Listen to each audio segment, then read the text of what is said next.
दोस्तों, stock market आजकल आप जैसे जानते हैं कि काफ़ी ज़्यादा क्रैक कर रहा है।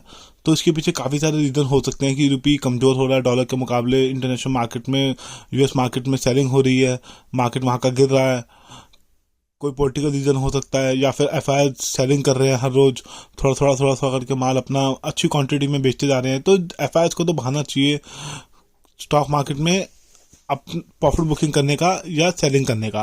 देखो दोस्तों, एक लंबी रैली के बाद स्टॉक मार्केट में करेक्शन एक ड्यू होता ही होता है। कोई भी रीज़न बन जाता है, कोई भी बहाना बन जाता है, कोई भी पॉलिटिकल रीज़न हो, या फिर कहीं वॉर हो रहा हो, या फिर फंडामेंटल रीज़न हो, या फिर कोई, जैसा कि यूएस के सेंट्रल बैंक ने पिछले महीने बोला था कि हम 1% का कट रेट करेंगे। अब उन्होंने ½% का कट रेट किया है। और एक बड़ा रीज़न ये भी बताया जाता है कि इंडिया के जो इम्पोर्ट थे वो ज़्यादा थे टू कंपेयर एक्सपोर्ट। तो इसकी वजह से इंडियन रुपये की वैल्यू गिर गई। जो इम्पोर्ट डिपेंडेंट कंपनी थी इनकी प्रॉफिटेबिलिटी कम हुई, तो इससे जो है तो ओवरऑल मार्केट के सेंटीमेंट नेगेटिव हैं। अर्बन कंजम्पशन का डिक्लाइनिंग ट्रेंड और जीडीपी का कम होना, तो काफ़ी सारे रीजन हैं जिस वजह से मार्केट में सेंटीमेंट नेगेटिव है। सेंटीमेंट नेगेटिव होने की वजह से मार्केट के अंदर करेक्शन आ रही है, स्टॉक नीचे आ रहे हैं। निफ्टी 50 के स्टॉक हों, चाहे कोई भी फंडामेंटल स्ट्रॉन्ग स्टॉक हों, वो भी थोड़े नीचे आए हैं, और जो फंडामेंटल वीक स्टॉक हैं वो थोड़े ज़्यादा नीचे आए हैं। तो ऐसे में दोस्तों एक मन में डर बना रहता है कि स्टॉक मार्केट अब ज़्यादा क्रैश तो नहीं कर जाएगा, तो क्या किया जाए। तो दोस्तों ऐसे में डर लगता है कि कहीं स्टॉक मार्केट वो ज़्यादा क्रैश ना कर जाए, क्यों ना मैं अपने सारे स्टॉक बेच दूं।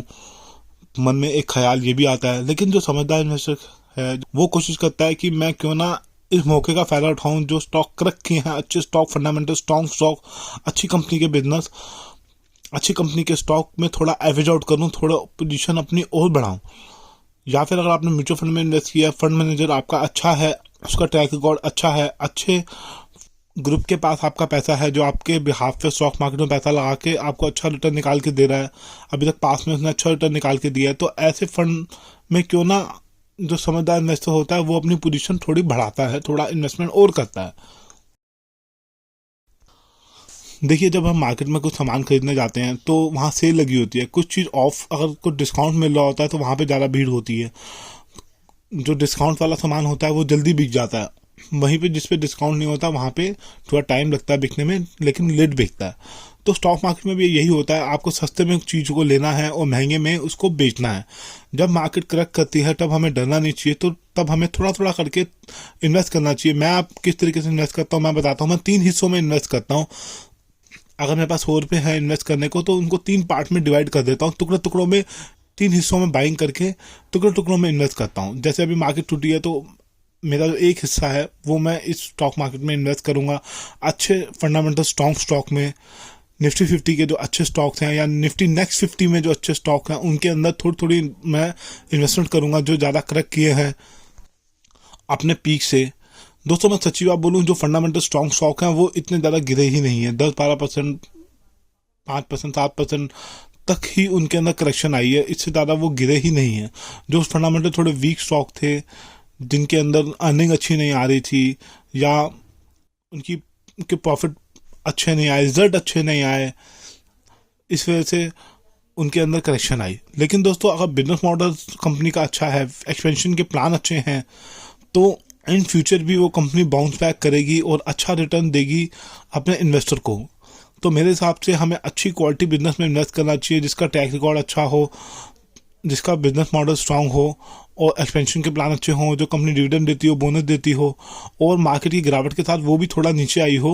उसके पीछे कुछ और इंटरनल रीजन भी हो सकते हैं, लेकिन ऐसे समय हमें स्मार्टली एक्ट करना चाहिए। थोड़ा हम अगर पोजीशन बनाएं, एवरेज आउट करें, तो उसमें कोई बुराई नहीं है, लेकिन डाइवर्सिफिकेशन करके सारे पैसे एक स्टॉक में नहीं लगाने, टुकड़ों टुकड़ों में, अलग अलग सेक्टर के अलग अलग स्टॉक में हम अगर इन्वेस्ट करें तो एक ये स्मार्ट, मेरे ख्याल से, अप्रोच होगी।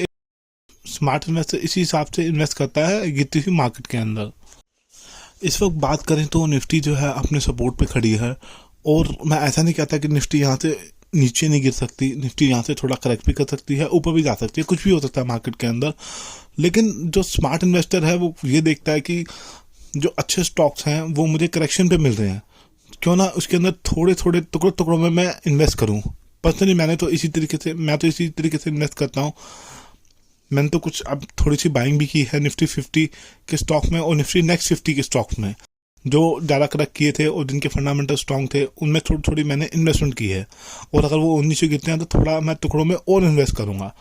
दोस्तों देखिए, अगर आपका लॉन्ग टर्म व्यू है तो करेक्शन में अच्छे स्टॉक को अक्यूमुलेट करने में कोई बुराई नहीं है, लेकिन अगर आपका शॉर्ट टर्म व्यू है तो फिर थोड़ा आपको संभल के चलना पड़ेगा। हो सकता है शायद थोड़ा और भी करेक्ट कर सकते हैं यहाँ से स्टॉक्स, क्योंकि सेंटीमेंट अभी नेगेटिव है, लेकिन ओवरऑल देखा जाए तो पास की हिस्ट्री उठा के देखेंगे तो आप यही पाएंगे कि स्टॉक मार्केट में जितनी बड़ी मर्जी सुनामी आ जाए, जितने बड़े युद्ध हो जाए, लेकिन अल्टीमेटली स्टॉक मार्केट की गिरावट के हिसाब से, मार्केट के अंदर जो नेगेटिव सेंटीमेंट बनते हैं जिस हिसाब से करेक्शन आता है, स्टॉक नीचे आते हैं, उसके बाद जो फंडामेंटल अच्छे स्टॉक होते हैं वो सबसे पहले रिकवर करते हैं और अपना पुराना हाई तोड़ के नया हाई बनाते हैं और काफ़ी तेज़ी से अप मूव दिखाते हैं। नीचे जरूर आते हैं तो समझदारी इसी में है कि अगर वो नीचे आए तो थोड़ी क्वांटिटी में उनके अंदर अगर हम इन्वेस्टमेंट करें तो कोई बुराई मेरे हिसाब से नहीं है। तो इस वीडियो में इतना ही कहना चाहता हूँ मैं। ये वीडियो टोटली एजुकेशन पर्पज़ के लिए था, कोई रिकमेंडेशन नहीं है। ये आपको नॉलेज देने के पॉइंट ऑफ व्यू से था कि स्टॉक मार्केट में मैं किस हिसाब से इन्वेस्ट करता हूँ। स्टॉक मार्केट में जब गिरावट आती है मैं गिरावट का वेट करता हूँ, करेक्शन का वेट करता हूँ। जब गिरावट आती है तो मैं उसमें थोड़ा थोड़ा टुकड़ों टुकड़ों में इन्वेस्ट करता जाता हूँ जो फंडामेंटल स्ट्रॉन्ग स्टॉक होते हैं।